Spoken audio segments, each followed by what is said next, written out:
Welcome to the Gray Path Podcast. As always, I'm your host, Tony B. So this is an episode I have been talking about for months. I'm super excited. This is the Inactioneers episode.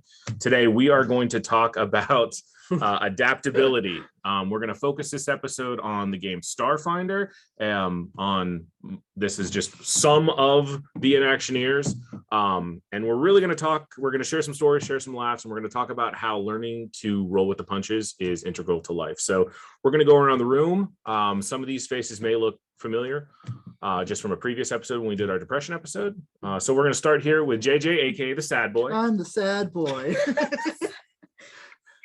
I'm JJ. The characters that I am probably most famous for is Lucky the Yosoki that has short-term memory loss, Jerry Pensatucky, which we'll definitely get into that guy, and recently playing this character Ash, which is basically a crazy like cat lady who just wants to collect all the animals in the Starfinder universe. Best way to explain Ash is imagine the old crazy ex-girlfriend meme, but she is collecting Pokemon. As a Pokemon trainer. As a Pokemon trainer. Yeah. Exactly. Yeah. Next, we've got Bethany. So I'm Bethany. As Tony had mentioned, I was on the depression episode as well. She's the sad girl. I am a sad girl. Yeah, maybe. I don't know. This is my first Starfinder campaign, and my character's name is Ecloris, which everybody kind of makes fun of. But so I've kind of given her a nickname, if you will, as Elaine. She is a paranoid. She's a brat. Let me interject here. Bethany is going to be very careful about what she says here, because the other players in the campaign, there are things they don't know, and JJ's in that campaign. Yes, there's a lot that they don't know yet. So she's an ex-member of a family, we'll put it that way, that she doesn't really talk to anymore. They had a falling out. And she's just she's 16. I guess I should kind of mention that. She's 16. She's 6'3". I don't know how she got so tall, but I think it's because I only stand 5'4", and I've always wanted to be tall. So that's how I kind of live that out. And she's just kind of trying to figure out her way in life. And lastly, here we have Jess. Now, JJ and Jess, yes, they are OG. They are first generation Inactioneers. Well, I'm second, I think. No, you pretty much were first gen. First, yeah. I'm Jess. We're Minty. And the character, actually, I should just put a trigger warning here. Oh, yeah. Everything I have to say about my character and my own personal life needs trigger warning. Just for everything. Just if there's anything that makes you uncomfortable, leave now. No, but the character I'm most famous for is PDF, who aka JPEG, aka JPEG, aka PNG. He has multiple nom de plumes for his careers. He's most well known underground as like an arms dealer, black market, and he's famous for it. He hates that. He doesn't want anything to do with that old life. He left to become the most famous porn star in the galaxy, except he's a necrophiliac. So his whole idea was he becomes a mercenary, which supplies him with an endless amount of corpses for him to do his show and broadcast live throughout the universe on his cam website. Twatter. Oh, and on Twatter. Yeah. The Twatterverse. The Twatterverse. Wow. And of course, I'm Tony B. And so I have always been the DM, the game master, if you will, for the Starfinder campaigns. I ran into Starfinder by accident. So Starfinder is a game published by Paizo, same people who do Pathfinder. Well, many aeons ago, I was in a Barnes & Noble, and I happened to look over, and I saw these books that were called Starfinder.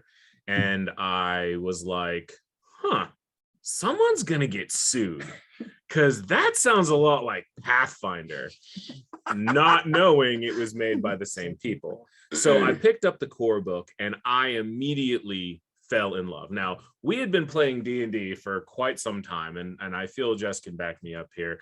I literally was like obsessed from the moment I found this. I was like, oh my God, guys, look at this. Because so Dungeons and Dragons, and I imagine most people are familiar with that. D&D is high fantasy. It's set in, I mean, big quotes here, medieval style time, but it's high fantasy. It's old, like swords and axes and magic and castles and stuff like that. And dragons. Starfinder is sci-fi fantasy. So it is set in the world of Pathfinder, and Pathfinder is also traditionally a medieval style fantasy game, but Starfinder is set aeons later. So, but it's sci-fi fantasy in the sense that it's got ships and planets and technology, but it also has magic and castles and stuff like that. So it molds the two, and it really allows for endless storytelling possibilities. So my Starfinder games, I've played several different versions, and the Inactioneers were never anything that I had planned. The Inactioneers were not like, hey, I want a group of players who are, they're not bad players, but no, they're just bad dice. They're not bad players. But the term Inactioneers came about because I had been running these guys for a while, and it was Jess, August, Chris, and I even think Lance was originally in it, and and my ex-wife. And I would have these carefully mapped out storylines, like this is going to be session 1 and this is going to be session 2. So much work. You have like maps and schematics. I put a lot of work into this. Props. Yes, I had props. And what I had begun to learn was that having these careful laid out plans were not only useless, but were counterproductive, because what I had intended to happen never actually happened. And it wasn't the players, because you can have players that are just problematic. They like to cause problems to the DM. This was not one of those situations. They genuinely wanted to follow the story. We wanted to make you proud, Dad. But what would happen is, whether it just be them playing their characters, which I always reward, or most importantly, the dice never, ever, ever worked out in a way that was conducive to my plans. So that's when I realized there was just a whole lot of they were doing shit while nothing was actually happening. And that's where the term I came up with, the Inactioneers.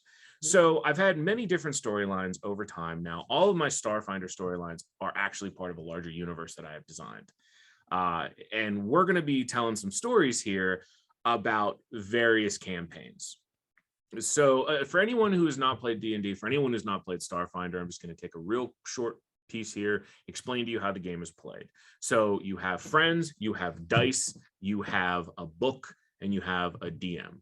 The DM, it tells the story, the players participate in the story. It's that simple. It's basically a collective hallucination. Depending on your DM, you can have music, you can have props, but really that's all you need. So it's pretty simple. So again, today's episode, we're going to focus on adaptability, and that's going to be explained through stories, and then we'll kind of get into the meat and potatoes of how that applies to life after we get through some of the stories.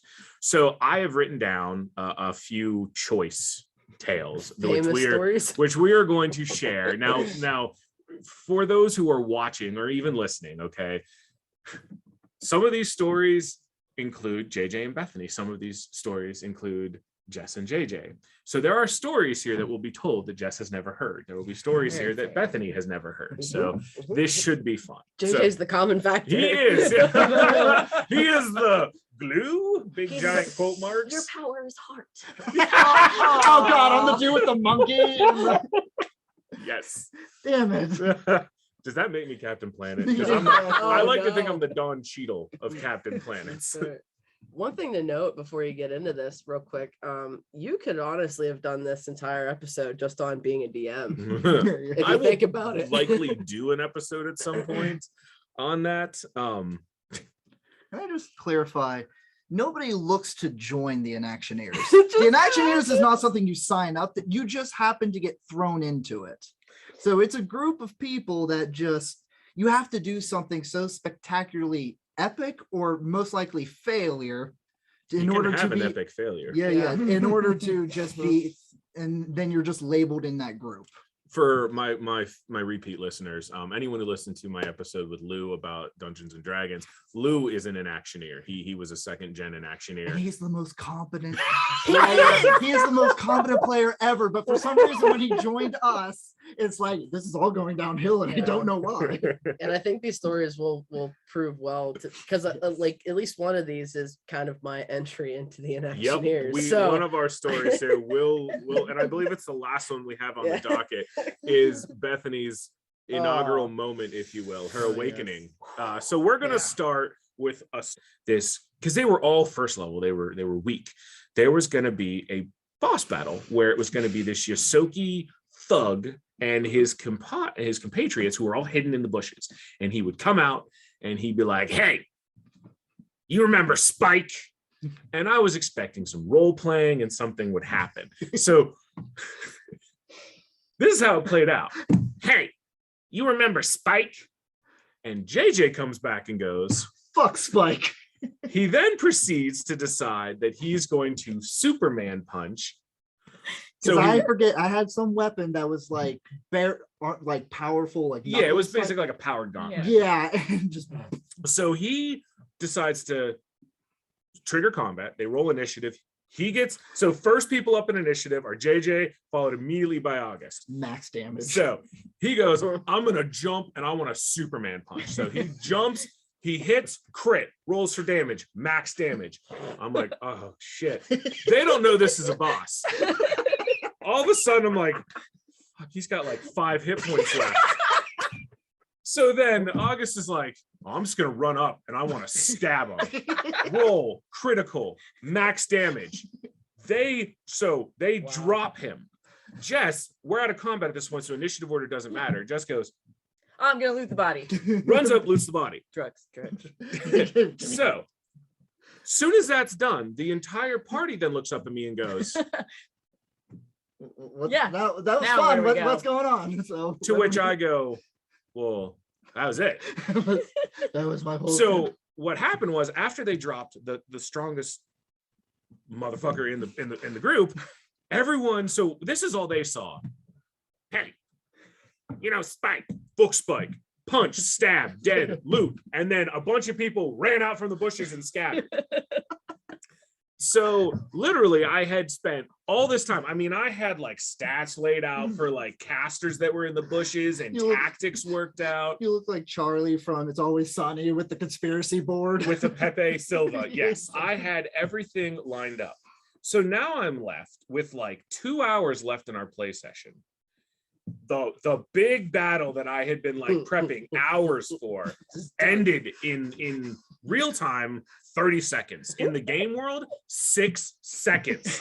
So a round in Starfinder is 6 seconds. There's 10 rounds in a minute. So to the rest of the world, and this comes into the adaptability, this plays into where I wanted to make them fugitives. Well, this worked out well because this whole incident happened it was late at night, but in a park, a very public park. So a bunch of innocent people like playing with their kids or walking their dogs see squeak, squeak, fuck Spike, punch, stab, loot, scatter. And suddenly we became a gang. All right. I think I actually now remember why I thought it was a good idea to kill this thing immediately, because I thought we were in an alleyway, not a park. So I didn't think we were that public. I think that was it too. I was like, we're in an alleyway. Nobody sees us coming. Nope. Well, yeah, because an Yosoki is like the rat. Correct. People, In right? Starfinder, Yosokis are mice people, so they are small sized. Yeah. They're I think cap out at like 3 feet tall or something like that. They're small. Yeah. And so everyone who was watching this, all the other non-player characters, it looks like a bunch of really big, tough-looking folks just kill this poor mouse for no reason, and then loot his dead body. Oops. So that was, to me, that was the first big shocker for the Inactioneers as a group, where I was like, I have to radically change how I plan, and I'm using air quotes for those listening to the episode, how I plan things, because I had spent very little time in preparing the lead up to the fight, which lasted them hours. Like I figured they'd be through it in 45 minutes. It was like 3-4 hours. Then I had spent hours prepping this epic battle that lasted one round. What's the old saying? Plans never go according to plan. Especially not with us. Especially not with us. So now we're going to switch gears into a different campaign, which is our most recent campaign. Yes. And this campaign is Bethany, JJ, a friend of ours, Justin, Kim, Mark, and Katie. Who's a first-time player. Who is a first-time player. Of any tabletop RPG. Yes. And immediately became an inaction. Immediately. Yeah, she did. So we're going to start, and this is the story that starts, and it's called Donkey Punch. We're gonna. So I'm not in this. Yeah. I can't believe you're not in this either. And I just want to say, fucking Mark. Yeah. So- Anyway. So I'm gonna reverse a little bit so to set the stage, some context here. So in this game, this is the game where you're playing Ash, your crazy ex-girlfriend Pokemon trainer, and you're Yes. playing Eclit, which is what we call her. Yes. Yeah. So Much- affectionately named Eclit. Much even to though her she- chagrin. I just call her the blue brat. Yeah, she is blue. So I don't like to, if you talk to a lot of D&D players, it's a very common trope to set up a party. They just meet in a tavern or they already know each other ahead of time. Anyone who's played on my campaigns know that's just not how Tony rolls. Which Not is even- actually really awesome, by the yeah, way. it's just not. I think that's so cliche. I just can't do it. So this was our first session. Now I would like to preface this by saying this first session lasted 2 months in real time. It was 2 months. That was We 8 play never- sessions. Oh my Right. god, that's a new record. I We think. never left the building. Yeah. What? We tried. Just wait. So 2 months to get through what I planned for one 5-hour session. So- Yeah, which should tell the listeners a lot. So this was a lot of players. There's a lot of players in this one. I don't normally like to run more than 4. We have 6 people in this group. Yeah, 3 on this side, 3 on this Yeah, side. this is actually Yes. a pretty big group. This Yeah, time. so we have Yeah. 6 people. Couldn't have everybody meeting up in the same place, so it came in clips. Mhm. Justin, Kim, and Mark all know each other from outside of the game, Mhm. so they were meeting. They were grouped together and knew each other prior to the start. Mark plays a space pirate. His girlfriend Kim plays a little skittermander who's like his captain. Who And looks then- like Stitch. Yes, who looks exactly like a combination of Stitch and the little guy from Futurama. Niblet. Niblet. Yeah. It's like Stitch and Niblet together. Mhm. And then That's a Justin combo. plays a Strix, which is like a bird person. Think a lot like the bird races from Breath of the Wild. Yep. So they're all, and they've been hired. They don't know by who. They've been hired by what is essentially the Starfinder version of U-Ship. Someone said, "Hey, I need a getaway driver," and went with the lowest possible bid. So they're there. This is all they know. They're parked outside of a building. They just know they're here to pick somebody up. They don't Yep. know who it is. They don't know when the person's coming. They just know that's their job. So that's where they're at. Mhm. Inside the building, we have Ash, who was hired by this company to, and this is how she makes her bread and butter. Yeah. She goes and surveys planets. So she's really good at exploring new terrain. So she's her job is she was hired by this company to survey a planet that they were considering doing some research on or mining on. Mhm. Well, Ash secretly goes on these because she wants to meet all the cute little creatures and take them. And take them. I have in Starfinder, there is a thing that we found called the habitat box No, that you can put small creatures in. So I'm constantly He going has around several. trying to put. They're his Pokeballs. Exactly. it makes sense. Yeah. So Ash, prior to starting the campaign, her backstory was that she had surveyed this planet as she was supposed to, but then so the company she was serving it for, they had full rights. They had rights over all the flora and fauna. Well, Ash was like, no, these creatures really want to be my friends. They don't care to stay in their own home planet. They want to be with me. And that's the creepy I ex-girlfriend need- part. I need to protect them Mhm, mhm, By mhm, taking them. mhm. with Away from me. their homes. So Ash had gotten caught stealing from this company and she was in a holding cell. Mhm. You explain why, as much as you can, Bethany. Explain why you're there. I was there. God, it's really hard to kind of conceal things. So I was there to find somebody to get some information on were the whereabouts of my brother, which I fully disclosed. So I could say that. So Bethany is snooping around. She's Mhm. looking for someone. She's on a fact-finding mission. Yes. Katie, who's not with us, she was there because her character is, for lack of a better word, a savage living in a civilized galaxy. Mhm. She doesn't like people. She likes to live off-world. She was living on this planet that Ash was surveying. Oh, okay. And she loved it because there was really no civilization there, no technology. Well, then this company shows up and they start trouncing on her forests and her jungles. So she came to blow the whole place up. Yep. That was her reason. So those three didn't know each other. Right. Yeah, Bethany, Katie, JJ, they don't know each other at all. They're in different areas. As snooping around the building, Katie and Bethany bump into each other. Highly suspicious because they're both there to cause mayhem Yes. and they don't know each other. Right.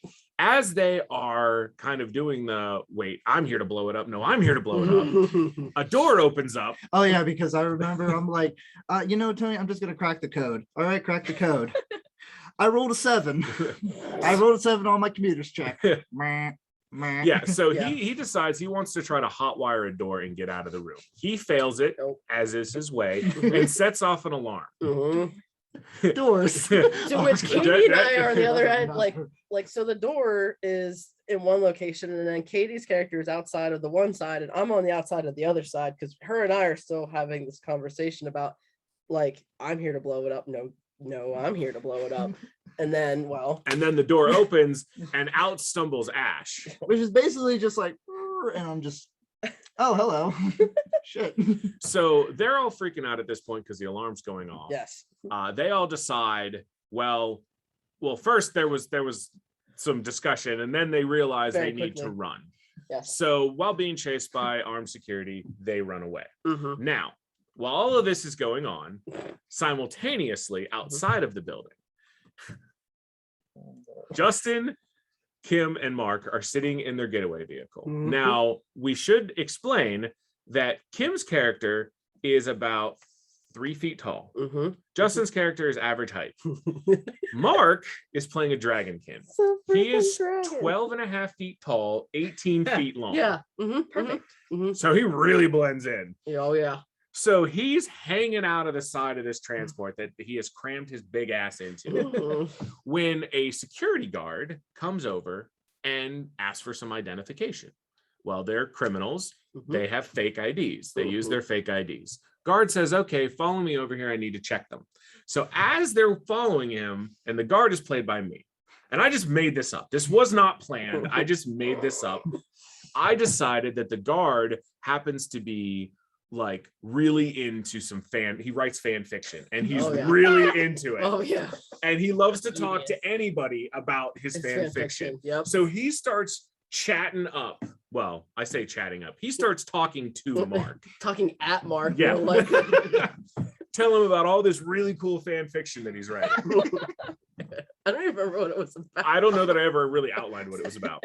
It was just amazing. And so for at least 40 minutes, Oh, he yes. is, and they're politely trying to get back to their getaway vehicle. Mhm. And this guy won't shut up about his fan fiction. Nope. And Mark's character is getting visibly upset. Both Mark the player Yeah. and Sobex, who is his character, are getting visibly upset at Oh, this. yeah. So while they're sitting there talking, all of a sudden an explosion occurs Oh yes. in the distance. So, and it was quite I think it was like about 100 feet, something like that. It was quite a distance away. Mhm. A door blows up. At that point, they hear alarms and Mm-hmm. bodies come rolling out and firing back in. And Yeah. at this point, the first three, Bethany, Katie, and JJ, have made their entrance outside. Or more like their exit outside. Or their exit. So now we come to the moral Oh my of the God. story, the donkey punch. So at this point, while chaos is ensuing, it's Mhm. nothing that's really unmanageable. Right. You know, Mark and his crew are the getaway drivers. Mhm. No one suspects a thing about them. So fan fiction guy, as he has affectionately been called, Yes. turns Yes, and no, yeah. goes, "What's going on?" And Mark goes, "You know what? Fuck this. I'm gonna donkey punch him." Yep. Oh my god. And I'm like, Yep. now here's a preface. Now every DM's a little bit different. However, I am big on if you don't separate what you say from in and out of game, I assume your character is saying it. Mhm, Is mhm. this table laser proof? And that's how now you believe the table is laser proof. Yep. So he decides. Oh, you remember that story? Yeah. So Mark goes, "I'm gonna donkey punch this guy," and I was like, "All right, roll initiative or roll to hit." And he's like, "Wait, what?" I'm like, "Roll to hit." So he rolls and he hits. Yeah. And when a 1,800-pound dragon punches you, he kills fan fiction guy with a donkey punch to the back of the head.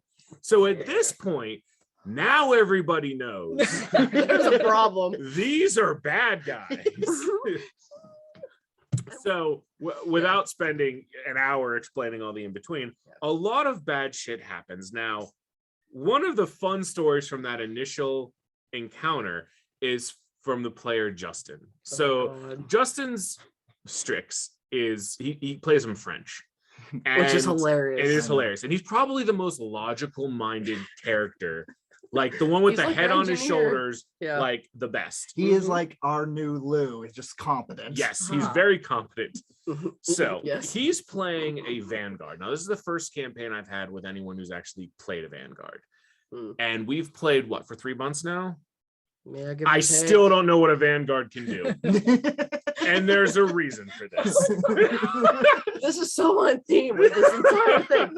So Justin is like, all right, so this class, the Vanguard, is supposed to be like they're supposed to control the entropic forces in the universe. So sounds pretty cool, some of the stuff they can do. Mhm. However, this isn't an episode called the Actioneers. This is the Inactioneers.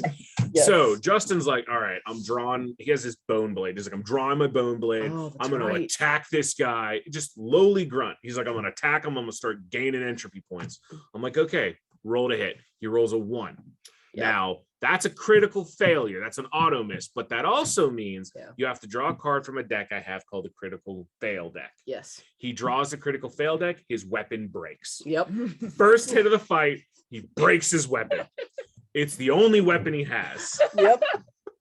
So then, as the Poor battle Justin. goes on, he then tries to run away, manages to get into the vehicle, primes it ready to go, because at this point, they're about to just say, fuck it. They don't know who they're there to get. Right. They don't know if these people are coming, but they're getting that. He and his Yep. shipmates who he knows are getting out. As he's priming this vehicle, in rolls Bethany's character, who he's never seen before. Yeah, because the chaos is still ensuing with JJ, Hops Katie, in and the myself passengers. out in the front. Yes, So And- explain what happens. yeah, so I don't quite remember essentially things were, I mean, to be fair, my plan had gotten soiled from the time that I had seen Katie's character. Like, essentially, I'm gonna call her Elaine because I don't really care for the eclit thing.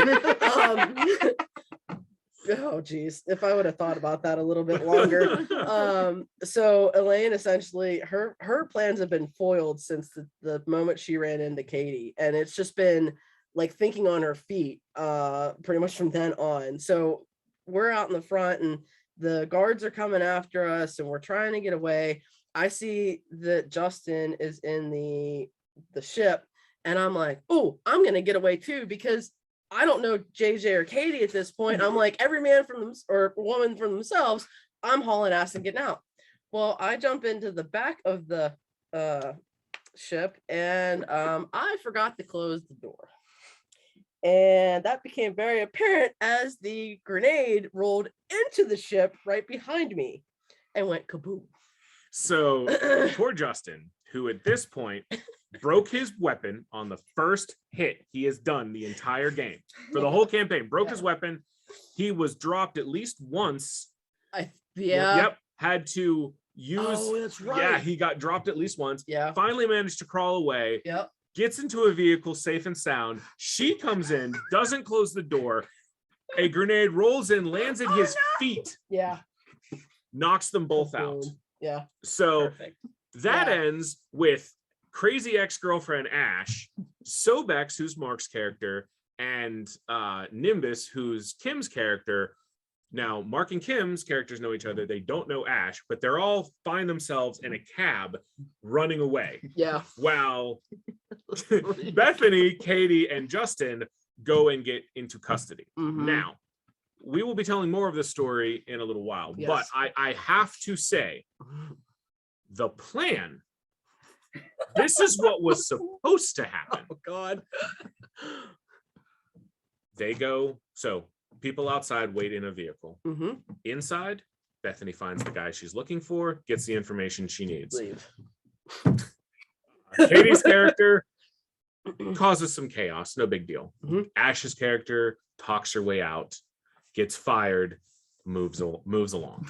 That is Yep. what was supposed to. They all get outside, get into the vehicle, drive away. That is what was supposed to happen. No. My whole campaign Nope. was designed for that scenario. At the end of the first session, the party was split, but split differently. Mhm. Yeah. Yep. Half the party was back in the building that they were not supposed to be in. Right. The other half is going to a city that I had never planned, Yep. on a planet I had no information on. Mm-hmm. So that was how the first session ended. And I'm like, the fuck. Oh, You have all to the remember. Oh, Oh, God. sorry. You have to remember, like Tony's razor. If the party can split in a terrible way, it will. It- It's yeah. so Pretty much. true every single time. And all of this, all the while, the stewards are on their way. Yes. So it's The like- cops are Yeah. all on their way. So we're going to pause there. Mhm. So we're going to jump to another story. Now, there will be other pieces to the tale we just spoke about. What we're going to get back to so as to keep everyone involved here. And something to keep in mind, and the person that I was supposed to get information from in that building comes into play later. So just remember them. Yes, which we will revisit. Mhm. Okay. Next story we're going to talk about here is we're going to talk about Corpse Eater. Oh, my baby. Oh, geez. So Corpse Eater came in, oh my God. Let's see. That was Lou was in that It was. party. It That was was when back we were when at we the key. Yes, when Keep. we were at Yeah. the Keep. So for any of my repeat listeners, remember my D&D episode was shot at the Keep with Lou. So we used to play part of our campaign at the Sentinel's Keep. So this was like kind of the last leg to a really probably one of the coolest campaigns I had put together. Mhm. The premise of it was pretty simple. They were hired to find this little gnome called Dr. Lamplighter.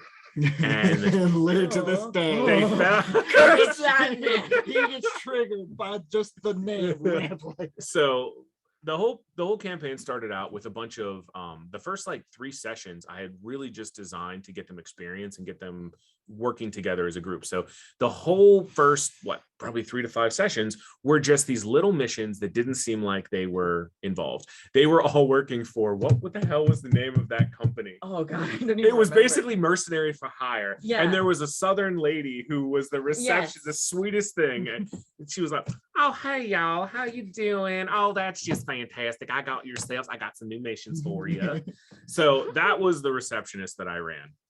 And so the first X number of play sessions were just these stupid little missions to get them experience and get them working together. Mhm. Their last stupid little mission was in rescuing a scientist who had gotten into some gambling trouble. And it turns out to be this gnome called Dr. Lamplighter.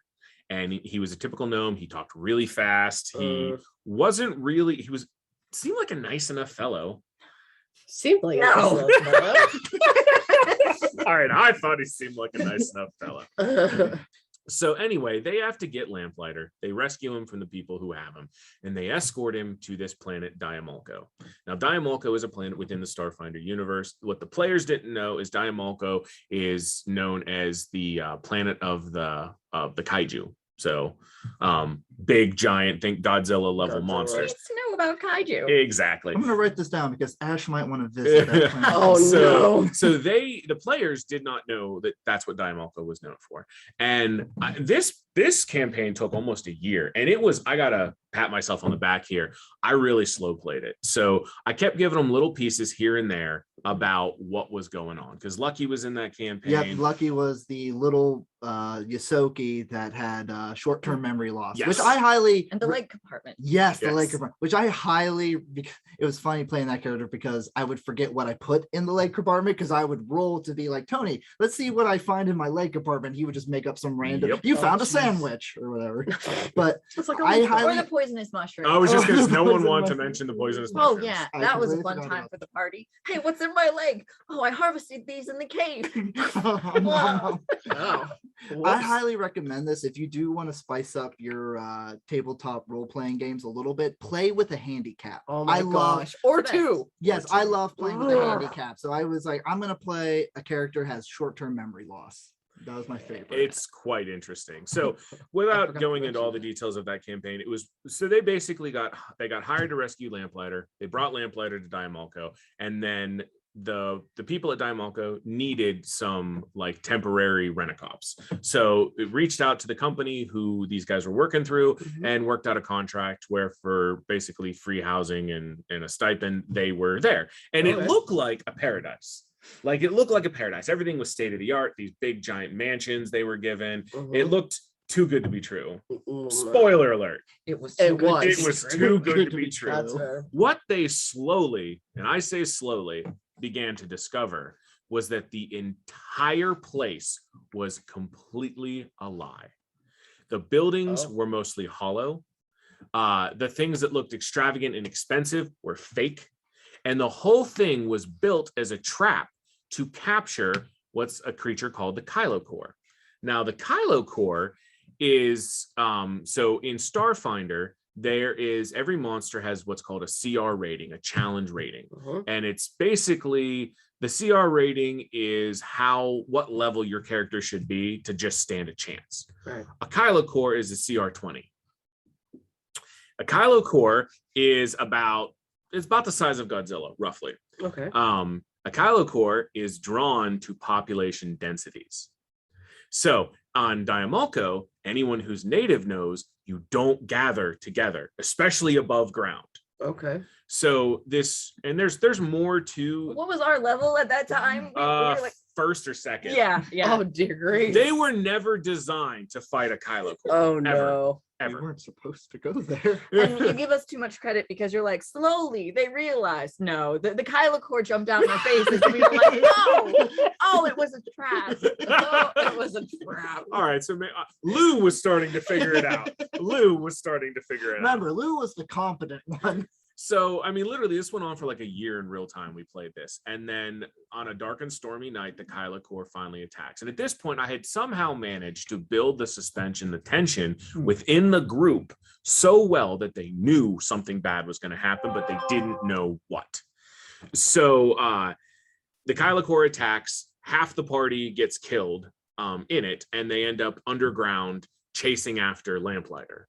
Oh, All right. as they chase him all the way down to this ancient gate.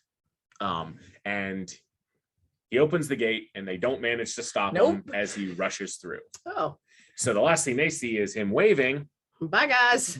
and through it he is. Now, a little behind the curtain. The moment Lamplighter activated the gate Mhm. was the moment witch warpers appear in my world. Your awakening, your character's awakening happened the moment Lamplighter activated that gate. So to explain to my Neat. listeners, in Starfinder, they put out a supplement called the Character Operations Manual. I think it was about a year ago, maybe less now. With that book, they introduced 3 new classes to the game.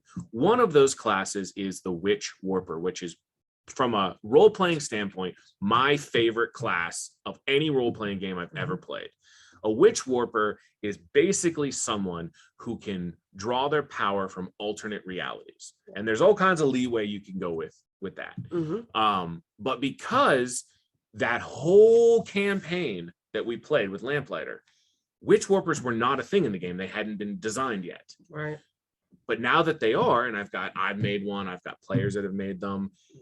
I decided that at that moment, he fractured the multiverse and awakened witch warpers within my universe. That's cool. So in the continuity of my storyline, there's a little behind the scenes for you guys. I don't think I've ever told anybody. That but- was also the event where Lou really started to get like dropped to his knees and screamed at the sky. Yeah, he really hates Lamplighter after that moment. So Corpse Eater comes into play because the party, having no choice, because Diamonco's breaking apart at this point, they go through the gate. So do you guys, I can fill in any details you don't remember. Do you guys remember what happened? I just remember like our ship like doesn't, or we go through the gate and then we find that ship. Yes, you find a ship. Yeah. So do you remember? Because I'll fill in details and I'll let, because Jess plays a very pivotal moment in this. Well, if you also remember, because Lucky, I was really playing Lucky with the short-term memory loss because there were things I purposely wouldn't write down. That's right. Because I knew it's like, well, she's not going to remember this anyway, just playing to the character. So as they go through the gate, they come out inside of the drift. Now, again, for my listeners, in the Starfinder world, the drift is very interesting. The drift is basically a plane of existence that they use in the game to allow for faster than light travel. So if you have a drift engine, when you activate your drift engine, you rip off a piece of the reality you're in, you take that as a way to get into this plane of existence called the drift, and then you exit out at another point. So the cool thing about the drift is the drift itself is basically made up of pieces of reality that was torn off and brought in with it. And when you exit the drift, there's no guarantee, if you don't exit with a beacon, there's no guarantee that when you exit, it will be the same time period or even the same reality as when you entered. Interesting. So a lot of fun can be had there. So they go through this gate and Especially they come out. us. Yep. What happens in the drift stays in the drift. Oh, Not boy. necessarily.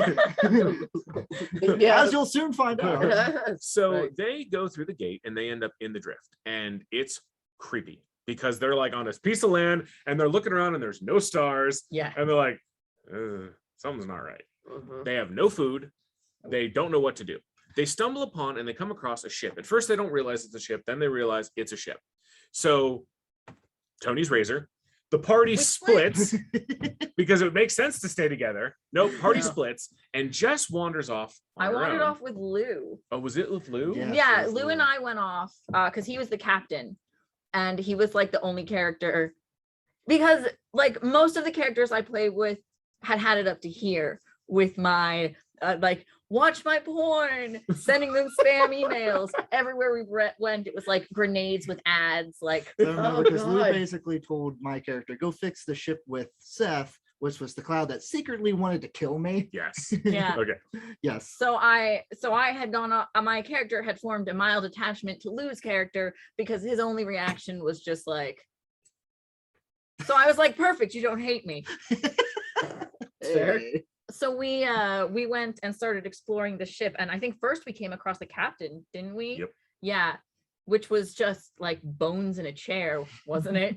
Which you were like, Lou, I'm gonna need some time. Yeah. Let me just borrow this skull. Necrophiliac. I forgot about that part. Yeah. Well, because I had realized too that like we're not in, because I had no signal. Yep. Because my character lives online as much as I do. And I was like, oh God, I can't, my show isn't streaming. I'm gonna have to like come up with something big so I have an excuse when I get back. Like, oh, I know I disappeared, but look at this awesome project I made. So I was on the lookout. So you guys find the captain first. After you found the captain and did your deed, they wander off to, it was the escape pod room. Yeah, because and we go in and I think you said it was like decorated with like flowers Yep. and stuff too, because they had it set up so it looked like what Lou and I had kind of assumed. Like we walk in the room, we look around, there's flowers, everyone's like shut in these little coffin things, and we're like, oh, the captain's dead, they ran out of like food, the whole crew died, and this ship is stranded here. Or not, they ran out of food, we're just like, the captain's dead and everyone's dead. Yeah. So then everybody else we're died as a like- result. I may have did that on purpose. And so my character, my immediate reaction is, Captain, this room is mine. Like, and I bargained with him too, because I was like, come on, just let me have this. It'll be my own private zone. You can go figure out everything else in the ship, make it work with the people. And he just was like, fine, whatever, I'm going. Don't make a mess, I think was his. Yep, that's exactly what he goes. Just don't make a mess. Don't make a mess. All right. So then I go and I inspect these chambers and I realize, oh, they're just in stasis. Everyone was alive. Everyone on the ship was alive. Oh no. So my character is like, well, that's not fun. And I just decided to kill them all. Oh god.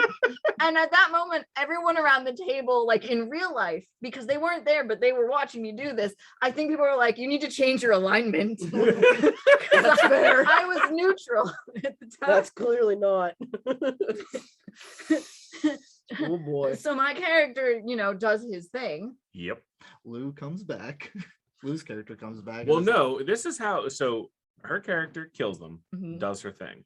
Lou wanders off and goes down to engineering with you and Seth. Oh, that's right. And you guys realize it's going to take time. You can fix a ship, but it's going to take time. It's going to take resources. Well, at that point, everyone started to realize we don't have any supplies. Yes. There's no food. So Lou and Jess, the characters, decide without bothering to tell the rest You of don't the need to. they'll take care of the food problem. So they Oh, secretly no. feed the people to the rest of the party.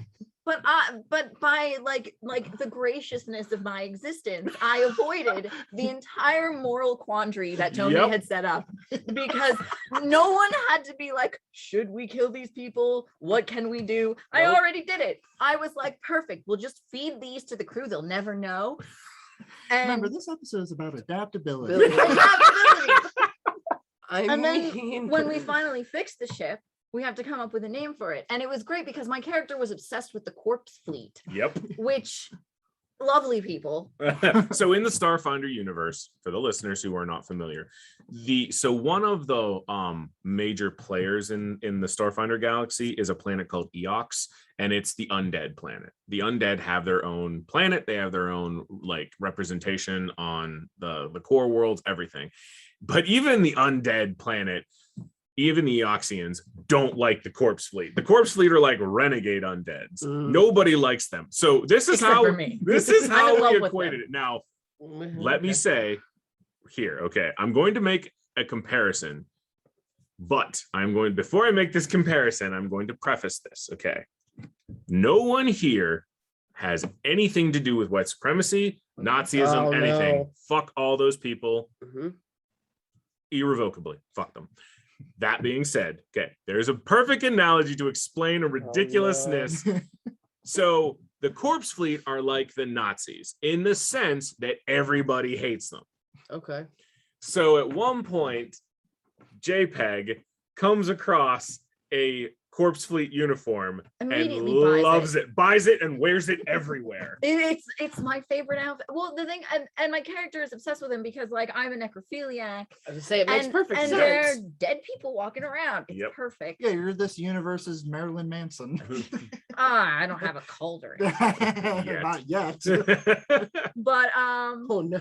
but yeah, no, so I'm like, perfect, we'll name it Corpse Eater. And Lou was just like, Yeah, Lou the player, there's that moment of composure, followed by he just loses it and It was laughs great. hysterically. it was great. And that's what it came to be known as. And the nice little adaptability lesson there was just kind of gloss over, but it's true. I had set up this true moral quandary that I wanted the party to really have to come to grips with. Do you wake these people and perhaps doom them to death? Do you kill them? And if you do kill them, do you kill them violently? Do you kill them softly? Nope. Whole goddamn thing goes out the window. No, if you're just button. Yeah. I was saying, how did you do it? Did You just shut down my life support. Yeah.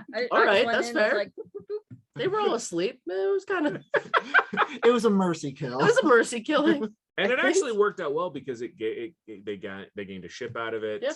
They actually got closer as a party. Yeah, it really worked out the best for everyone. And it's so why I was fucked up, able but it to did. avoid my alignment shift. I did so much good that I just stayed neutral. Just like those people So- from the movie Alive. It's amazing what teamwork can be built after eating The other mo- people. Well, the moral of the story is you don't have to like be balanced in the center. You could just do really terrible things and really good things.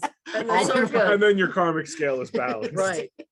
It's all about balance. So, all right, we're gonna move on from Whoa. there. We're gonna switch back to the campaign, the current campaign, and we're gonna continue a little bit of the story from the Donkey Punch tale. And so this section is titled Anderson, and this is a Anderson. really good example of adaptability because you have to God. keep in mind that me as a DM, everything that happened at this portion of the story was off book. Mhm. Because they weren't supposed to be back in the building. It was off the book for everybody, Yeah, literally. They weren't supposed to be back in the building. You know, JJ and that we're not supposed to be going around doing the stuff that they were doing. So Yeah. we're going to skip over what they were doing, what JJ, Mark, and Katie were doing, although it is, or JJ, Mark, and Kim were doing, although it is hilarious. We will Mhm. skip over what they were doing. Mhm.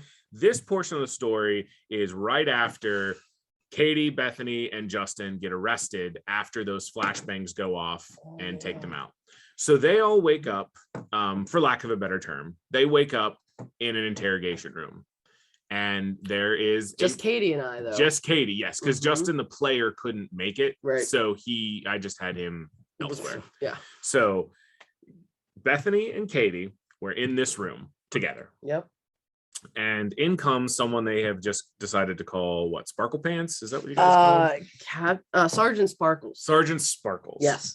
And it was an NPC I had created, non-player character, Mhm. who was the COO, the chief Operating officer. yes, chief operational officer Mhm. of New Horizon Biotech, which Mhm. was the company they were at. Which was the guy I was supposed to get information from. Yes. So he goes on and basically interrogates in a very nice way, Yeah, he was a very interrogates pleasant man. Bethany and Katie. Now, with this interrogation, there were two guards in the room. Mhm. I can't remember the one's name, but I can tell you without a doubt the other one was named Anderson. Yeah. Now, Anderson was your typical guy who hates his job. Mhm. So, I think Charlie was the other guy. Charlie, yes, Mhm. good old Charlie, Good old Charlie and Charlie. Anderson. So, at one point, I'll let you tell the tale about Bucket Buddies. Yeah. So Bucket Buddy. So essentially Katie and I were playing cooperative and not so much. I was very much the not so much player / character in this game because I'm 16 and I had one specific thing to do and nothing was going according to plan. So I was very upset about it.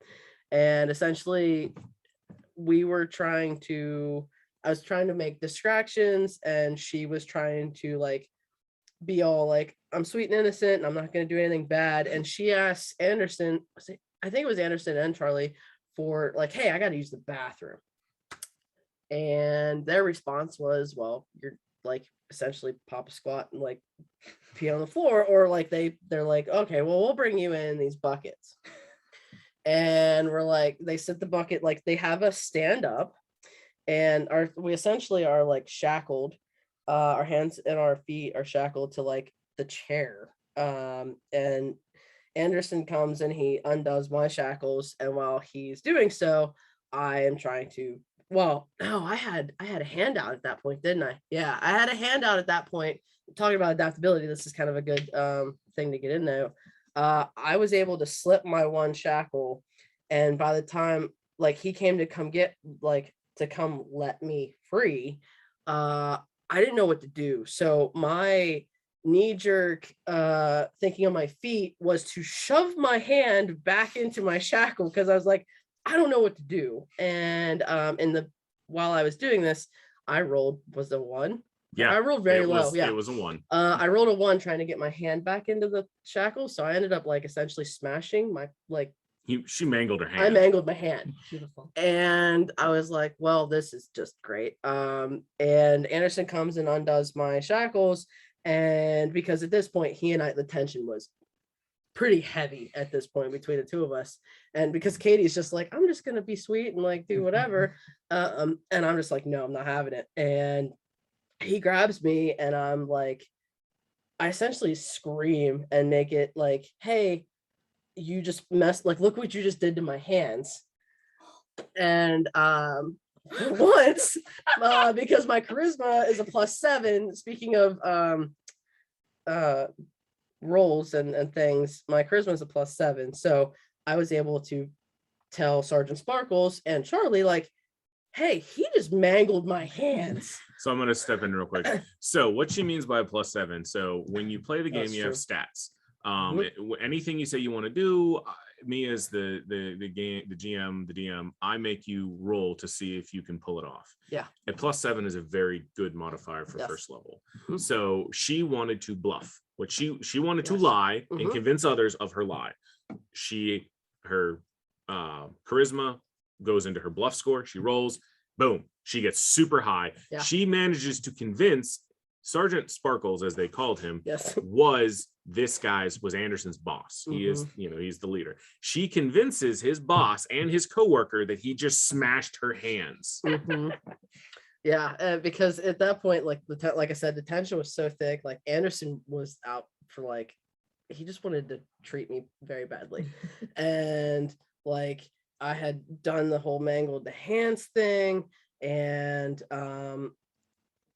boy, there was a lot of other things that kind of happened as a result of that. But I was like, I'm just thinking right on my feet, because it was all made up at that point. Because I was like, I'm 16. What is she gonna do? I'm like, oh well, she's a charismatic little girl. She's of course gonna tell the nice kind like older guy, like, hey, this guy just messed up my hands. Because I was trying to get sympathy, because the plan, and we'll get kind of into this later, how it doesn't go according to plan. The plan was I was trying to get sympathy from him so that later on I could use that to my advantage to get information. We'll get into that later. But yeah, so essentially with some good dice rolls for once, I end up telling Sergeant Sparkles, and Sergeant Sparkles ends up firing Anderson. And then Anderson kind of goes postal. We'll get into that here in a moment. Yeah. So to fill in the last little pieces. So the whole time they're in this room, again, it's kind of like good cop, bad cop, but it's good prisoner, bad prisoner. Katie's just acquiescing to everything that they're saying while secretly like wanting them dead. And Bethany's playing a hyper emotional teenager. So she's crying a lot. She's claiming that she's falsely accused. She's really playing up the teenager angle. All I wanted was information on my brother. That's all I wanted. I wanted help finding my brother. He's lost. So she's crying it up. And this Anderson, I built him like, so there's, without giving too much away to my players here, behind the scenes of this campaign, I'm drawing on a lot of contemporary issues, such as things like the white militia that's been going around a lot now, that's prevalent in the news. I'm trying to build on that. I don't want to get political on the show, but I'm trying to build on that angst that exists within certain demographics. And Anderson is a character I designed to kind of embody that. So he's someone who isn't very talented. He's very rude. Well, he's not very talented. He's not very smart. He's above average as far as like physically size wise. He's stronger. He has some martial capabilities, but he's not very bright. He never did well in schooling. He never went to college. He doesn't have a lot of opportunities. So he takes a job where he's a big fish in a very little pond. He's a head of security. And, if someone is beneath him, like if he gets a prisoner, now he gets to dominate them. So he's one of those that really lets that limited small amount of power go to his head. So here he's in a situation where he's got two women that he looks down on because they're women. He looks down on them. He's misogynistic. And one of them is a teenager and she's crying and she's getting on his nerves. And so that's when she was talking about tension. That was a lot of the tension that was building up. Like she would be difficult for him. At one point, she has both, or not, that was Momo. So Katie's character, sorry to be scatterbrained here. Katie's character has a little pet that kind of looks like Momo from Avatar: The Last Airbender, and it almost bites fingers off of Anderson's hand. Yeah. So he got made a fool earlier at like right when they first got introduced. So he really had a big chip on his shoulder. Yeah. So when Bethany's character accuses and successfully lies and gets him accused of breaking her fingers, which he had nothing to do with, he loses his shit in front of his boss and essentially gets fired for it. Yeah. No. Oh, because he sees that's right. He saw my hands and he tells the Charlie like, hey, look at her hands. And then he grabs me and I'm like, all right, perfect opportunity. Yep. And that is when you played it off. Yep. Because he was trying to say, what the hell happened to her hands? Yeah. And he grabs her hands, not trying to hurt her, but trying to be like, and you took the opportunity. So with Anderson, how that comes into play a little bit later is, without going into what was going on with JJ, Kim, and Mark, they unwittingly stage a I think we can say we an act of terrorism. Yes. They bring a truck bomb into the building. Exactly. Common move for Inactioneers, actually. Well, to be fair, I'm pretty sure even our characters were like, yeah, we'll deliver this. We know what it is. We'll take They were just ignoring it. They were just ignoring the big bomb in the back of the truck. Right. So, we just needed the distraction. Yeah, they were trying to get to Justin's character. Yes, because they didn't give two shits. They did not JJ care about Katie Bethany and Katie. Yes. So they basically blow up half a building in a truck bomb terrorist attack. Well, while that's happening, because this is a day later, Anderson returns and goes on a shooting spree inside of his former employer. Yeah. The same building. And he's after me. And he's after her. Because I got him fired. That was his whole life, was his job, and he lost it. Because of a 16-year-old? Because of a 16-year-old who lied. Yes. So, long story short, there's all kinds of shootouts and stuff like that. But Anderson himself, from the creation of the character, because Anderson never existed in the original plot to this. Because again, we're never supposed to go back into the building. So I literally had to adapt to letting this, because I had two choices. I could have steamrolled my players into what I had planned, which is no fun for the player and it's no fun for the storyteller, or I could adapt to their chaos, which is what I did. And even Anderson, because I didn't even have his name written down, it was when you guys asked me what's his name and I was like, I scribbled it down. It was literally, it was me adapting to everything that they said. And as they said, Anderson, the character, began to fill in and become more. Now, they don't know this, and spoiler alert, Anderson's not gone. God, no. You will see Anderson again. He did not die. He did not die in the New Horizon Biotech building. Great. To be fair, I kind of expected that. To be honest. Did not die. That building suffered so much. Nobody else has anything to worry about except for me. So we will conclude the New Horizon Biotech story after we have one more story, which is the most famous JJ Jess story ever. And then we will conclude our stories and we'll get into talking about our lesson today. So I'm really just kind of stand back on this because this whole thing was their brainchild that once again came from, we had a few hours to kill before Lou showed up for a play session. So, ladies and gentlemen, please learn the origins of Chum Dumpster. Yes. But and the thing is too, I think this random side mission has been the most successful Inactioneers event to date. We accidentally did everything. Yeah, we accidentally pulled off the perfect. We'll get. So tell the story. Yeah, for the because listeners. I've never heard this. It started when. Yeah, we're waiting for Liz down there, and we're like, we had a simple mission. We had to go to the gambling. We had to go to that bar and interrogate some fish guy, right, in a helmet. Yes. And we go there and we sit down at this table and he's gambling. And at this table, there's a very boisterous shark who's he's a card shark. Hey, don't hate the GM, all right? but while we're trying to talk to this fish guy, we completely forget that that's our objective, and instead are so enamored by the shark, we're trying to sell ourselves as mercenaries. We want a job for him.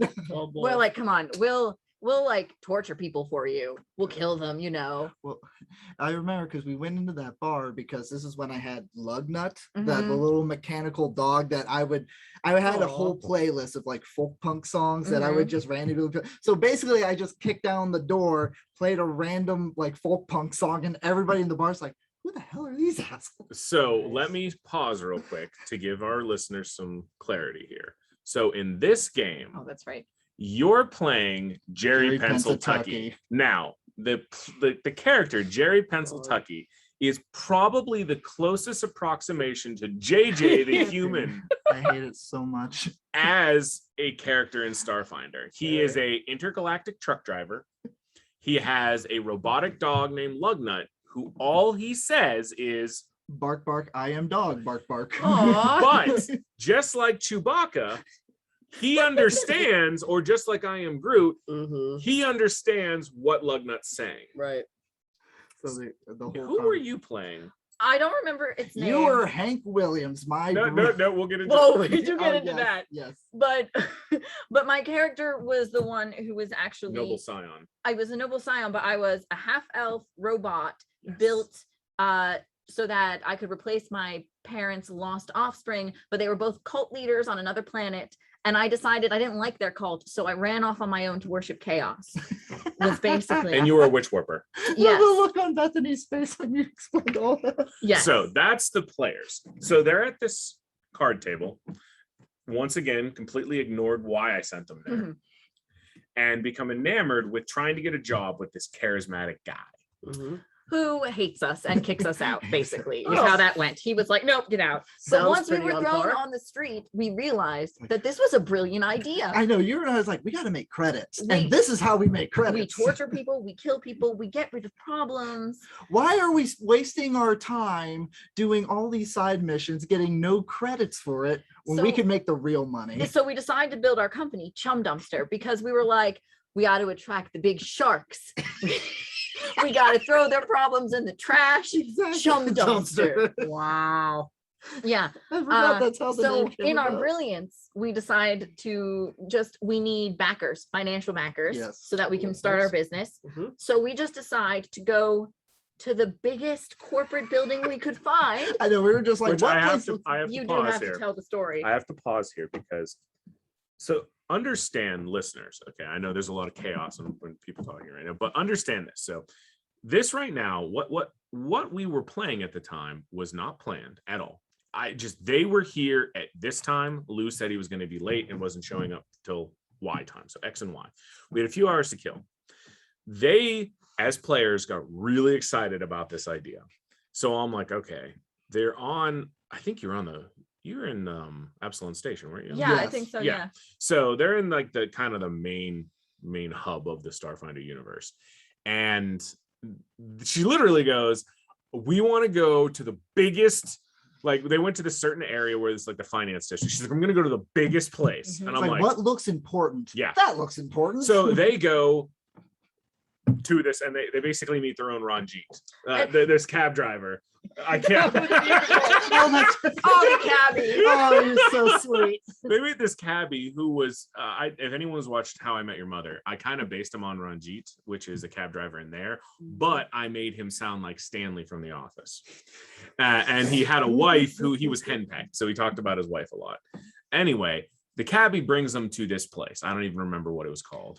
Yeah, but it was in that like corporate. Yeah, it was in the finance district. But it was like this. It was also like it wasn't just like a finance district. It was like their government was the corporation. Yes. And if you like, you can't fuck with the No, corporate. no, it says it right in the book. Like if you screw this up, like not only could you get banned, but like they could just make you disappear. I just want to Oh. say the pure balls on us. Accurate. Yes. So I'm like, we'll go to the biggest building. And then we want to get to like the top floor. I walked in and we were immediately confronted by like the desk. Yep, the AI. Yes, the AI at the front desk. And they're like, who do you want to meet? And I'm just like, because did I have to specify first where he was, or No, you had to specify who. I just had to specify who. Yeah. Oh, no, it's just and I was like, we're here to see Jonathan Smythe. And I had to make a roll. It was like a 1 out of 100 Yeah, roll. I made her wasn't roll it? percentiles, and I Oh, gave her a Jesus. 10% shot. There you go, 10% chance 10%. that Jonathan Smythe existed. Sounds like the grenade story. And I rolled it. She made it. And I made it. So then the Jonathan Smythe existed. So she gets directions on how to get there. They get on this elevator. What the hell happened on the elevator? Shit happened on the elevator. You met somebody on the elevator. there was The like some slug. Yeah, we ran You met into the slug, and he was a grumpus. Yes. I forgot you met the slug on. So they get on this elevator to go up to Jonathan Smythe, which, by the way, not only was she had to pass 2 checks. 1, that Jonathan Smythe existed, Mhm. and 2, that he was actually anyone important. Yeah. She passed them both. Oh, jeez. 10% shot each time. keep Mhm. in mind, Pennsatucky was never allowed to talk during this. Yes, whole my thing. first rule upon getting You within. keep your mouth shut. We left the taxi, and I was like, "You do not say a word." But You I let me want leave? to No. but I really want to know. So she passes impossible checks, gets in the elevator, meets a grumpy, in Starfinder, there's this race that looks like walking slugs, meets this grumpy ass slug person, and this kind of bright-eyed girl. Yeah. Yeah. I And had then no idea that slug people even existed, so I was like, "Ugh." gets all the way to the top floor, manages to pass all these impossible checks, gets into Jonathan Smythe's office, Wow. meets with Jonathan Smythe.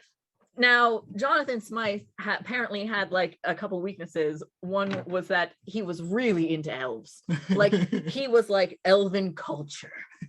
So you've heard of people that are, what do they call them, like Asiaphiles or what Yeah, do they yeah, call yeah. it? People that are like really into Asian culture and they're not Really? Asian. Yeah. This guy was really into elven culture and he is not elven. But I'm a Interesting. half elf robot, and I mean, I can really look realistic when I try. And I also played on the love of family because I was like, Of course. because we couldn't just come up to him and be like, we want to kill people for you. Right. Like we realized that might be a bad plan. So I was Right. like, why don't you let us run a department in your business, basically? Me and my brother here. Me and my brother. And is that where we came up with the name? Yes. Yes. Hank, yeah, Hank Williams. And then I was just remaining Pennsatucky. Yeah. But we were like adopted siblings, was Yeah. what I said. And Me- that I don't listen to my feeble-minded brother. Which, by the way, I'm I'm really not into- I was not the same race. We were not. But we Not were, even but we close. Just, but we just played. It's like, yeah, we're brothers. We were raised this way. That's funny. But we eventually, he sees through our ruse because we could not fake being science officers at Almost all. immediately. Almost immediately. Every time Tony tried to pass it to me, Jess and me, like, well, hold on. Yeah. I really, as a DM, You I really really tried. tried to get JJ to talk. Because when JJ talks, it ruins things. It ruins everything. Well, thank you. I'm glad to see that that's consistent. And I was just like, no. But eventually he's like, listen, I need to get ahead in the company. He's like, I need to move up to the next position. And that's the only way I could fund you. So if you just get rid of my competition, I'll give you All funding right. for your project in your department and you can have your own thing. So we're like, perfect. Absolutely. Who is get this rid of him. guy? Did he tell us immediately it was him, or did we have to find that You out? figured it out because he redirects you to this girl. I don't remember who the girl was, but they found this girl in the elevator. He redirects you to the girl. Yeah. You then find out that the slug you encountered is the guy, Yeah. excuse me, that you need to deal with. So to speed along a little bit, they We realized charm we this did it. girl, find out what they need to know about this boss. Now, I don't know why it mattered, but they managed to find out that the slug is a douchebag. Mhm. So I don't think it would have mattered to them, but they did find out that he was not a very good person. Just makes it He was- easier to he was off a him. bad slug. Yes. So they follow the slug to one of my coolest creations, which was made up on the fly, which is Hotel Q. Now that's Hotel Queue. Mhm. And it's a hotel that is constantly moving. So you have to get in queue to get to your room. You get into a pod that moves around and deposits you to your room. This was about the only time I was actually able to be competent in, like, how about you tell us where the room is for 100 credits, like, and you were like 500. It's like 100 credits. It is like, whatever. Fine. You just gave up on the other. Like, So they follow the slug to this hotel. They bribe the night clerk to get to the room. All right. But you And have I to will remember let them. the most important detail is that we really took this job opportunity seriously.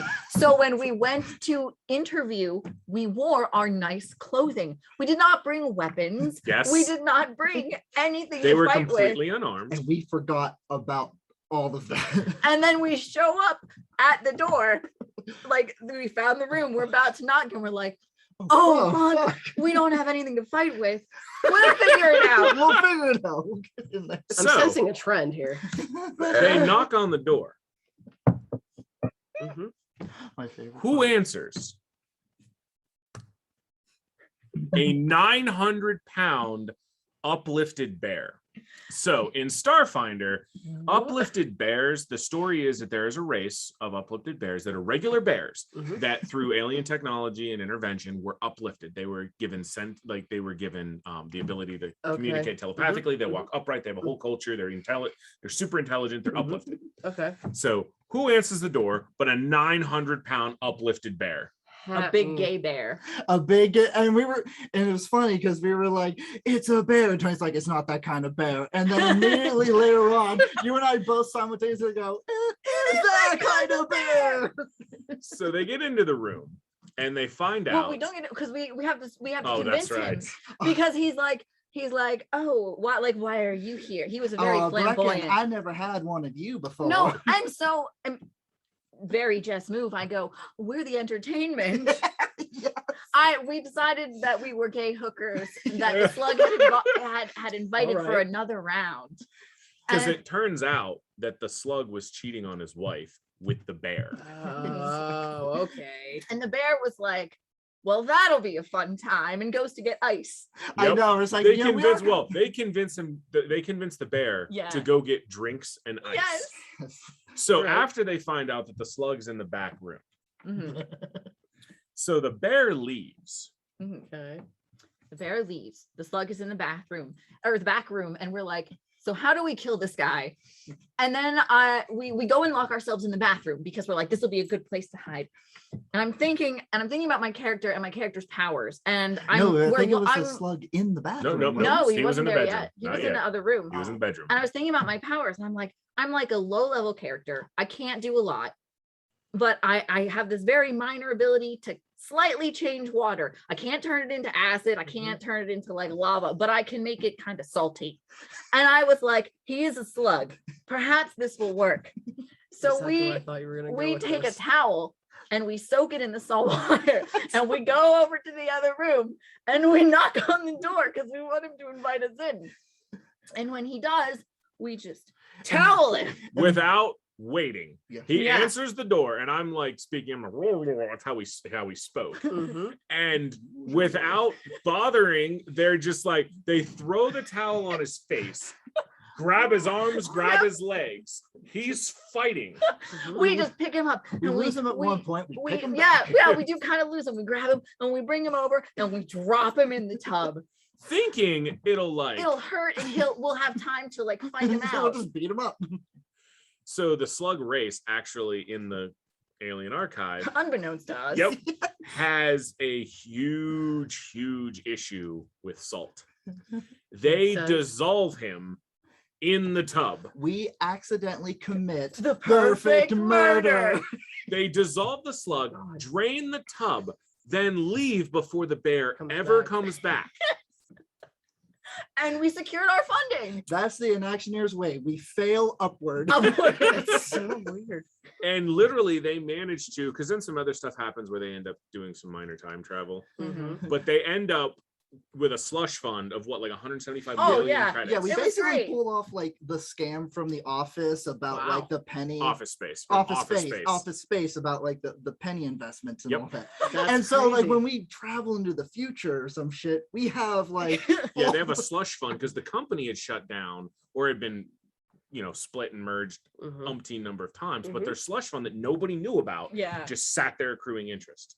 Heck yeah. so we did one job and and gathered millions of credits. And it wasn't even Yep. intended for the whole at all in the Nope. game. It was great. So now we have riches beyond our Yep. wildest dreams. Failing from upward. one It's And it's, totally I good. mean, that right there is probably one of the best stories of adaptability because literally that was most efficient thing the Inactioneers have ever done. Yeah. And it's completely by accident because I don't know if you remember this. You didn't fill the tub with the intention of drowning We him. didn't. You Not at filled all. the tub for water, and you didn't. I was like, "Why are you filling the tub?" You didn't even know why. No. You changed it to salt water to soak the rat. Yes. Forgot about it being salt water And then until after, they threw him into it. after we picked it up, and then we were just like, haha, into the tub, and then I literally I remember grabbing the slug and being like, "What do we do now?" And you're like, "The tub." Yeah. It's just on par. Yep. Like this is clear Inactioneers. JJ and I could be murderers in real life. They're not. On accident. As They're far not. as I am aware. No. Don't make them disbelieve the fantasy of. They're not. All right, so we're going to do one last story, and then we're going to talk a little bit about how adaptability is helped us in our own lives. So Yes. one last story. We're going to conclude the New Horizon Biotech scenario. Oh, Sergeant Sparkles. Yep. So this is a relatively short story Mhm. because I'm not going to go into all the other stuff, but Right. this takes place immediately during the whole buildings on fire from the truck bomb. Anderson's going around shooting people. Yes. Bethany manages to run off at this point. She finds out where Sergeant Sparkle's office is. Mhm. She runs off. She sneaks in on her own, confronts him. Yeah. I'll let This her was take it from after here. almost killing my party members by throwing a grenade. Yep. And failing miserably. And failing miserably. Which, by the way, who went down? Justin. Justin. I'm not gonna lie. He literally has gone down 2 or 3 times every session. Yes. He's never done anything good. And most often it's because of another party Yep. member. Literally, Justin said out loud, "Stop throwing grenades." Yeah, because that was one of those like my dice. So to give some backstory throughout this whole campaign, my dice have just fucked me over and over and over again, including this story, which So you're in Sparkle's yes. office. So I'm in Sparkle's office, and he is busy clackety clacking on a computer because the building is literally like crumbling beneath us. And I essentially, like in typical fashion, I'm like, listen to me, like pay attention to me. And I like ended up coming close to him, and I did a certain thing that prompted essentially my character to be, her hands are on the desk and he's got a gun pointed at me. And in typical 16-year-old fashion, like my first thought was to be like, oh, I'm just gonna come back and do this like cool like disarm move. And then I'm like, no, she's 16 and she's kind of got a weird past where she doesn't like trust anybody, and she's kind of abused. And I was like, well, okay, so if a 16-year-old, some dude's got a gun pointed to your head and it's essentially like saying to give up, and you don't know what's going to happen, and you're going to go back to a place of your past where a lot of the abuse happened, I was like, oh well, we'll just turn around and fire him, because witch warpers have this super fun spell called it's not burning hands, but it's essentially it is burning hands. It is burning hands. It's not called that. It's called a heat wave or heat hands. Or Yeah, something like that. something. It's for my listeners. What this is, okay, is witch warpers. Again, they're the people that can draw powers from other realities. Yeah. They are spellcasters. So Yes. they have a spell that in D&D is called burning hands. Essentially, you put your hands together, index fingers and thumbs together, and you make Cone a of fire. flamethrower come out of your hands. Yeah. So So my character, and she has a couple other spells that would have been much better to use in this situation, because her ultimate goal was to get this guy, like get information from this guy based on finding her brother. She was very telling the truth and kind of telling some lies earlier in the campaign. So real quick, I just want to interject here. Bethany had explained to me at this point what her plan was. Her plan was to spin around, Yes. do the burning hands as a distraction so she can roll away, Yeah. and get the upper hand. Yes, because I didn't like having a gun to my. What happened, Bethany? So very on par for my whole experience throughout this campaign. I turn around and I roll to hit. No, you didn't roll to hit, because remember, you Oh, don't no, that's have to right. roll to hit. That's right. You don't just have to roll hit. damage. Yeah, so it's 2d8s, so it's 2 8-sided die for damage. So I turn around and I roll. I was like, in my head, I'm thinking, well, my dice have literally fucked me this entire time. Like, I'll do maybe 2 or 3 points of damage. Like, it'll be fine. It'll just be on par for everything. You know that No. reverse psychology. Right. I was like, this will be fine. No, I rolled 2 8s, max damage, and I essentially melt this dude's face. He had 3 hit points. Yeah. Because he wasn't a fighter. He was Yeah. just an executive. He was just like a sparkly dude in He like, failed his reflex save. So yeah. in the game, Oh, right. so when Didn't she even casts pick a up. spell, she doesn't have to roll to hit. Right. Anyone in this cone is hit, Yes. but they have a chance to make a roll to roll out of the way and take less damage. Which at that point it Wouldn't have still mattered wouldn't anyway. mattered. He Yeah. failed his reflex save Yep. and took 16 points point blank to the face. Face. Yeah. Yeah, that's a face though. Yeah. She melted the only person who could give her the information yeah, she needed. Yeah, yep, sure did. We literally watched Bethany grab her dice and I then And chuck she it. chucked it. This door is normally open. She chucked it straight Yeah. into there. Well, because it was like, usually I roll too low to do anything. Now I'm rolling high enough that I just killed literally my own, like, Yep. She And was then, just- and from a DM standpoint, there was no way. Like normally Yeah. I can get creative, like, oh, he made his save, and even though half damage would have killed him, you could have burned half his body, and in his dying breaths, he gives you one. Right. No, she literally melted him. smelled She face. just sat there with her head in her hands, being like, "What did I do?" It was That's literally that beautiful. moment where like I had one job. I had one job and I thought it was screwed from the time I met Katie. And then I was like, oh, well, things are going better. And I'm like, I'm finally here. No.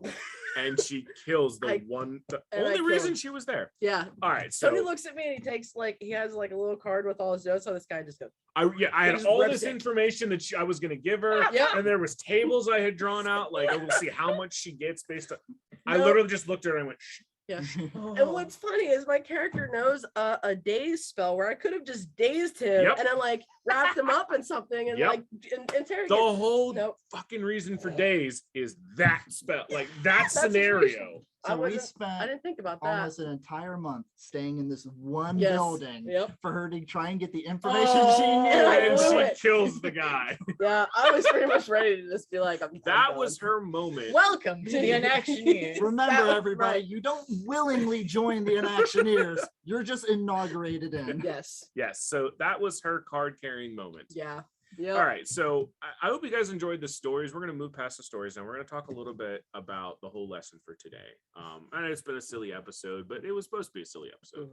So the whole point of telling these stories and bringing these guys here today is to talk about adaptability, talk about the fact that, especially 2020 being a perfect example, shit rarely ever fucking works out the way we had planned. Mhm. And so we're going to go around the room here and start with JJ. And I would like you to give me 1 or 2 situations, however personal or unpersonal as necessary, as you feel comfortable with, of situations in life where you had a plan and shit went sideways and how you had to adapt. You know what I'm going to say? My fight with Garrett. So explain to the listeners. So Garrett is a friend of ours who is an amazing Muay Thai fighter. He is, I mean, we spar with him all the time. He is fantastic. We have a friend of ours who was having like a little, almost like not a smoker, but like a it's like an sparring. unsanctioned fight night. Yeah, but more like glorified sparring, not really full-fledged fighting. But he was holding this event and he asked if I could spar Garrett in the ring for, showing that. And I'm like, sure, I can do that. Keep in mind, Garrett has been training like a madman for months and months because he's legitimately, Especially at the time. yeah, he was really getting into like getting fights and everything. I, however, was sitting behind the wheel of a truck, not being able to train at all. So I'm just going in there with old man strength. Yep. So I spent months on just driving truck, not being able to find time to train or anything. Garrett training like fucking Rocky, going against what's his name? Ivan Drago. Ivan Drago, exactly. Who ironically, that's who Garrett looked like. Exactly. For I was that gonna fight. say that's I know what I was we thinking of with face Garrett. up and he pretty much has the look of I must break you. Yep. So come fight night, quote unquote, I'm pretty much there and I'm like, okay, obviously Garrett's going to beat me in every department, especially cardio. what's my game plan? My game plan basically was I'm going to stay in the middle of the ring, and that's my domain. I'm not backing up. I'm not going anywhere. I'm keeping Garrett at bay. And it worked for about half the round because for a while there, because Garrett's so long and lengthy, he was having a hard time in the small ring gauging his distance, which I had the advantage of. So I would just keep marching him back into the ropes in the corners until he figured out that game plan. So I had gotten him, and there's video of it. Yep. I had gotten to a point where I was just getting so damn exhausted, even for little energy that I was putting in. And he just hit me with a body blow, and that body blow ruined everything. And everybody was telling me, and I still don't believe it to this day, but everyone was telling me, you were winning that round. You were winning that fight. Oh, I don't believe I was. I was there because I fought right before you did. Yes. I was there and you were winning the fight. I don't believe I was, but the video proves you were winning the fight. But that was my adaptability. You were Anderson Silva. You were unpredictable. You were throwing shit that Garrett didn't know how to respond to. And really that just came from experience that Garrett didn't quite have at the time. Yeah, I mean, and you adapted. You knew that there was no way you could outpower him. You kick harder than Garrett. You could outpower him, but Garrett's got a gas tank that's I knew if I wanted to end it, I had to end it early. Unbeknownst to me, it was Garrett that ended it quite early. All right, well, I took that liver shot. I went down, and that was the end of the night for me. I mean, we're still good buddies. Oh, it was all Garrett, just yeah. and honestly, I'd go back and do it all over again, especially now since he's in college and now it's him. Yeah, he hasn't trained in forever. And now I could do all the Oh, are training. we kidding? He could still he'll probably still have a smack gas me tank. around. I hope he listens to this. He's like, I all know right, he's- JJ, you're on. I know he's just going to come back 200 pounds and still shredded. Yeah. All right, so Bethany, give me a situation where you had a plan, it went sideways, and you had to adapt. I think I meet this a lot. I troubleshoot on the daily. So like, you have plans and hey, this will work, but I always kind of have plan B. But I think the biggest moment, which spanned a bit of my life that I had to figure this out, was college. So my first time at college, I failed out after 2 years. And so but I'd always made it a plan like, hey, I'm going back to school. It's just a matter of getting life kind of situated and going back. Well, 2 years later, I finally made it back.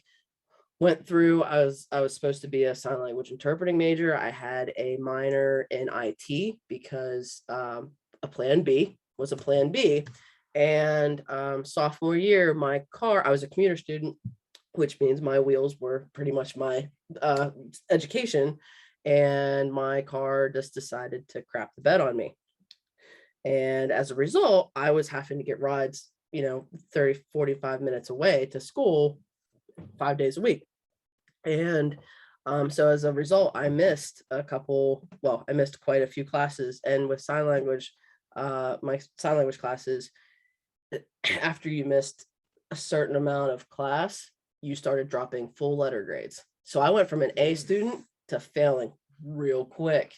And I was like, well, what do I do? And because I really wanted to be a sign language interpreter, I loved the language. I loved, like meeting people, and like, it was just where I thought I was going to go until my car decided to do that. So luckily, it was actually kind of a joke conversation. Somebody said to me, well, why don't you just go and do the IT thing? And I was like, no, like, that's not really I don't really want to do that. And then I was like, wait a minute. I had the caveat to this was I had to graduate on time. My student funding was running out. I had to end on my expected end date. And I was like, well, maybe I'll do the math, and the credits checked out. And I'm happy to say that I've been graduated with my bachelor's degree 7.5 years ago. So that's awesome. That's probably the biggest, like, holy crap, what am I gonna do now? Time to pivot. Yeah, Time because failing those classes put me behind a whole year. Yeah. Mhm. And that was the thing, where it's like I couldn't just be like, oh well, I'll just fail this semester and then catch back the classes.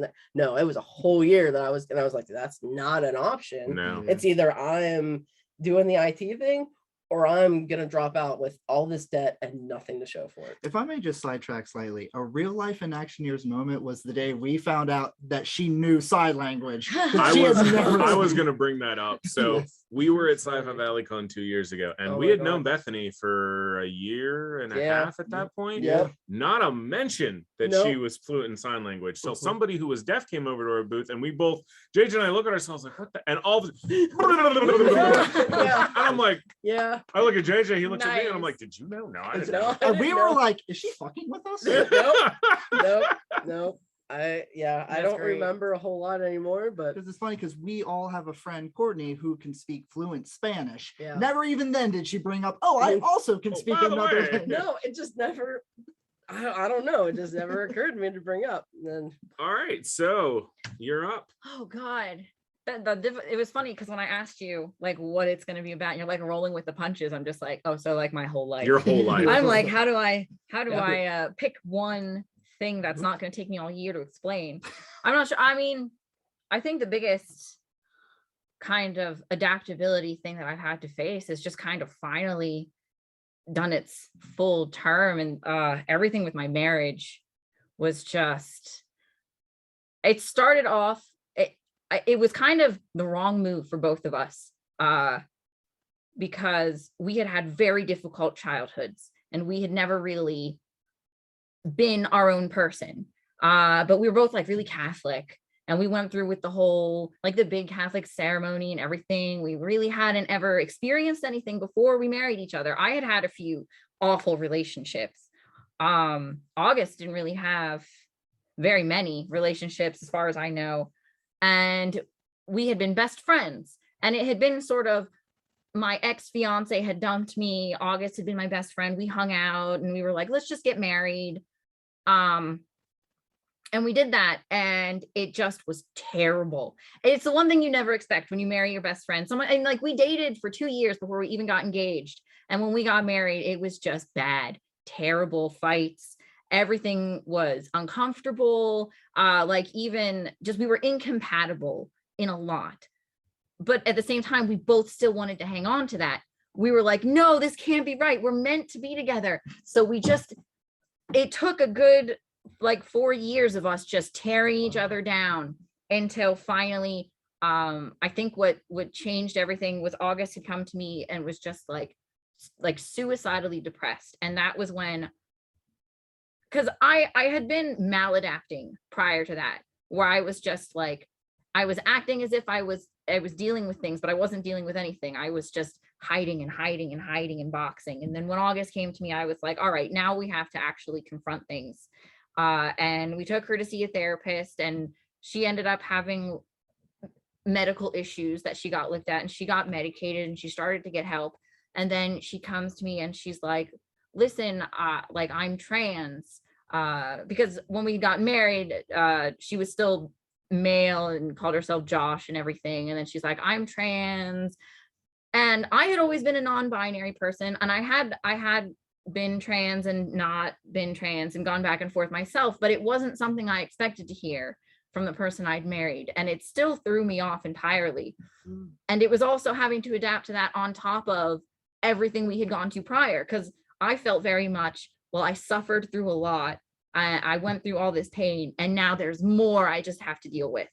And so I rolled with that punch too. And I'm like, all right, I'll support you in this. We'll see where things go. And as she had gotten better, and then she had gone through this, and we were working on that, I realized that I had way more trauma from the bad parts of our relationship than I had expected. And it's just kind of, especially with like PTSD and things, like as you get away from the things that had happened, it starts to come at you more, like you can't deal with things. Like this is affecting me, even though I had to walk. I think the first time I really got like visibly upset by something was I watched The Shining. And when he was just screaming, I couldn't sit there. I was like, I can't, and I had to leave. But so in dealing with that, I just realized that as much as I was supporting August and we were trying to work things out, we were still butting heads. We would still break to these fights. So I was like, all right, let's try separating a little bit. And so we separated a little bit and we started seeing other people. We were like, we'll be open, we'll figure out what we want to do, we'll stay together, we'll try to make things work. And as time went, we just kind of grew further and further apart. And I think the biggest like gut punch to me was when Chris died, because Chris was an Inactioneer. He like, was. But he was August's sibling, but he was really my rock when it came to August, because when August and I were fighting, or she was like clinically depressed or going through a lot, I could call Chris and I could be like, hey, you know, can you talk to her, because I can't get through to her and I just want to make sure she's okay. Can you just check in? And without Chris, I just realized a lot. It was also the first time I had ever known anyone pass away that was unexpected, and that was a friend of mine. And it really changed a lot of my perspective. And I realized that August and I, it was a slow realization, and there was a lot more that came into it. Like I had a support network and I had other people I talked to, but eventually I realized that, because I like the last things I said to Chris were that I was going to do what was best for August, because I knew how much they were best friends, and I wanted to make sure I did that. And it was with all of that I realized one day sitting with August, and she was sitting there crying, and she was like, I miss being your best friend. And I realized that I was also just trapping us in this thing where we were unhappy. And I was like, you know what, we need to just break up and be friends, because sometimes you can like adapt to things, but other times the adapting is like, it's just realizing when you have to step away, and it's realizing that there are better things out there. And so that's where we are now. Like we've separated, we started hanging out as friends, just like sword practicing again and stuff, and that's been great. And it's just kind of been, I think sometimes adapting to a situation isn't like, you know, you magically figured out like you can turn the water to salt and you can kill the guy and you can win. Sometimes it's just like turning your body enough so the blows don't kill you, and then you can just keep going the next day. What comes to mind in listening to that is sometimes, and I'm not even going to follow up with the story because you can't follow that. So, but sometimes, and I kind of realize this in a lot of relationships that I've been in, you have puzzle pieces. Everyone's a puzzle piece, and you have these puzzle pieces and you want to put them together desperately because you want that picture, you want that beautiful picture to go together. And sometimes the pieces don't fit the way you want them to. So you jam them down there and you say, look, they almost fit. This almost works. But if you flip the puzzle over, the picture doesn't look right. And sometimes adaptability isn't cutting the piece to make it fit. Sometimes it's realizing that those pieces belong in different puzzles. And you can have, it's still a beautiful picture. It's just beautiful pictures on their own. And it's a powerful lesson. And I'll kind of end the episode on this. Life has not been easy for anybody, especially in the wake of the pandemic. I mean, I've not really brought up Chris on the show because I didn't want to be out of line. But since you kind of opened the door, so Chris was a original Inactioneer. Chris, we lost Chris last year, or was it this year? No, it was this year. It was this April. Oh my God. It's only been a few months. Yeah. Wow, it feels like it's, I know it feels like it's forever, but like I can't believe I hadn't talked to Chris in a while, since we had played last, but unfortunately we lost Chris to COVID.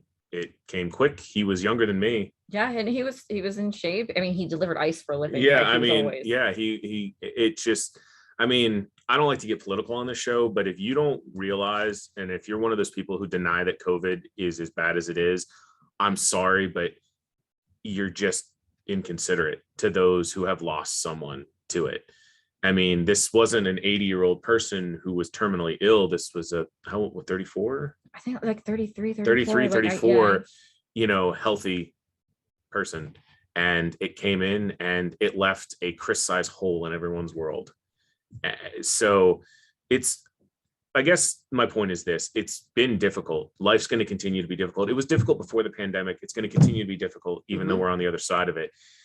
You got to learn to adapt, and you got to learn to adapt in your own way. Just as this whole premise of this show is to discover your gray path, you have to learn how to adapt yourself. And sometimes adapting means changing yourself to fit a situation. Sometimes it means leaving the situation. Sometimes it means finding new situations. And sometimes it's just about letting go and not trying to force something.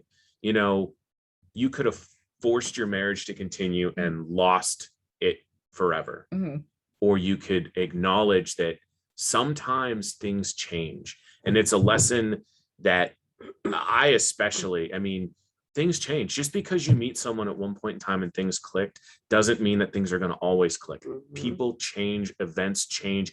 You have to adapt. So I want to thank all of you for taking the time to come in. Hopefully you guys will be on some future episodes. Hopefully everyone enjoys this episode. I know it's a long one. I hope you enjoy all of the stories that we told.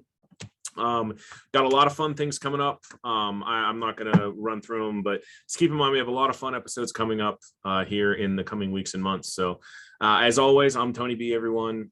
You be safe out there. See you.